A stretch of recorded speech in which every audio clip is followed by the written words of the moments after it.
தேவனே, இன்று என்னை உருமாற்றும். ஆகஸ்ட் மாதம் 24ஆம் தேதி. தேவ சித்தம் உங்கள் செழிப்பு. ஆதியாகமம் 12:2. நான் உன்னை பெரிய ஜாதியாக்கி உன்னை ஆசீர்வதித்து உன் பேரை பெருமைப்படுத்துவேன். நீ ஆசீர்வாதமாய் இருப்பாய்.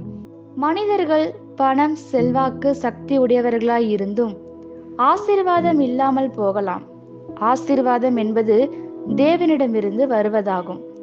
தேவன் மட்டுமே அதனை தர முடியும். அவருடைய பிள்ளைகள் யாவரும் ஆசீர்வாதத்தை அனுபவிக்க வேண்டும் என்பதே தேவனின் பரிபூரண சித்தமாய் இருக்கிறது. தேவன் ஆபிரகாமுக்கு வாக்குத்தத்தங்களை கொடுத்த போது அவர் கொடுத்த ஒரு வாக்குத்தத்தம், உன்னை ஆசீர்வதித்து மற்றவர்களுக்கு ஆசீர்வாதமாய் வைப்பேன் என்பதே. ஆசீர்வாதம் என்பது தேவனிடத்திலிருந்து வரும் ஈவாகும். அதனோடு துக்கமோ வியாகுலமோ வருவதில்லை.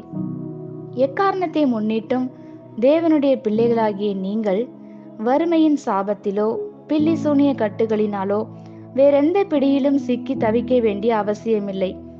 இயேசு கிறிஸ்து நாம் செல்வந்தர்களாக இருக்கும்படிக்கு அதற்கான விலை கிரயமாக தாமே தரித்திரரானார்.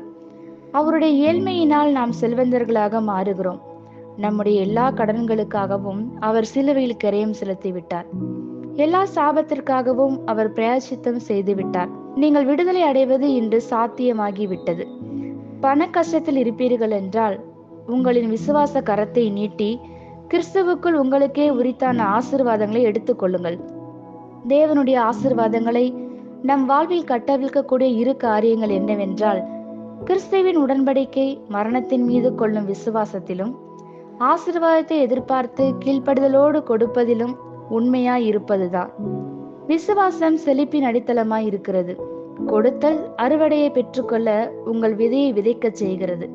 நீங்கள் ஆசீர்வதிக்கப்படுவதன் காரணம் மற்றவர்களுக்கு ஆசீர்வாதமாய் இருப்பதற்காகவே.